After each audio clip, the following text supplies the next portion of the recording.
Marshall softball's head coach Megan Smith has a different story than most.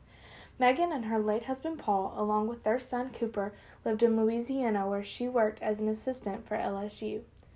When their son was 3, she was offered a job at the University of Kansas, where they then moved.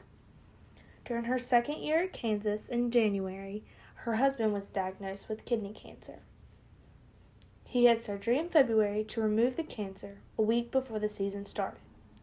Throughout the season, he was cancer-free, but a week after this season ended, they learned that the cancer had returned, and he passed away 2 weeks later. Left me with Cooper in Kansas, and all my family's in North Carolina, so I was by myself, a single parent with a 3-year-old. So it was tough, obviously the toughest thing I've ever gone through, toughest thing my son has ever gone through.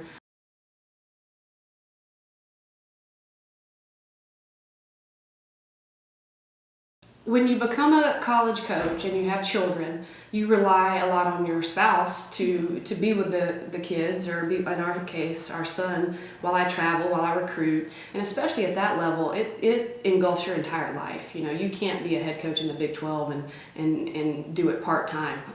You have to be full-time, 24/7, thinking about the program. And so you really rely on your spouse to keep everything running at home, you know, to watch your children and get them to school and back, or to daycare and back, and handle everything when you're on the road. So, you know, the hardest part was not having anyone steady to rely on. You know, all my family is back in North Carolina. I had no one in Kansas. And, you know, that was tough. I had to rely on the former player who helped me and nannied for me a little bit. And my dad retired soon after, and he was able to move in with us during the season, or during the fall heavy practice season, and then during the spring. And my dad really picked up all that slack and came and helped, and which has been a blessing, because I've been able to spend a lot of time with my dad, and Cooper and my dad are best buddies, which I think is really cool. So, you know, you just have to rely on other people to help you.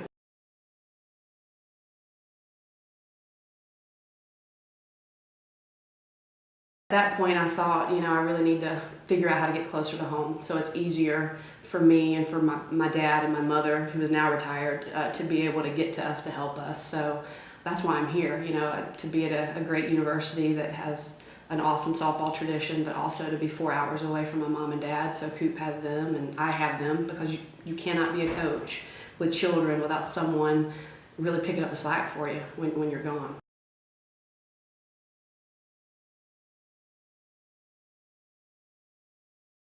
You want to work your way up and be, you know, a head coach and lead a program and be really successful. But I think the one thing that I learned through the process of what I've gone through is you have to have balance in your life too. You know, for a long time it was just about the job and winning games and getting to the highest level you can get to, and achieving greatness and all of that. And, you know, when you go through a tragedy, your priorities get shifted really quick. And, you know, now I love my job, and I'm a coach, and that's in my heart, and helping young people and mentoring young people is what I want to do. But it's my job. You know, I'm also a mother. I'm also a daughter.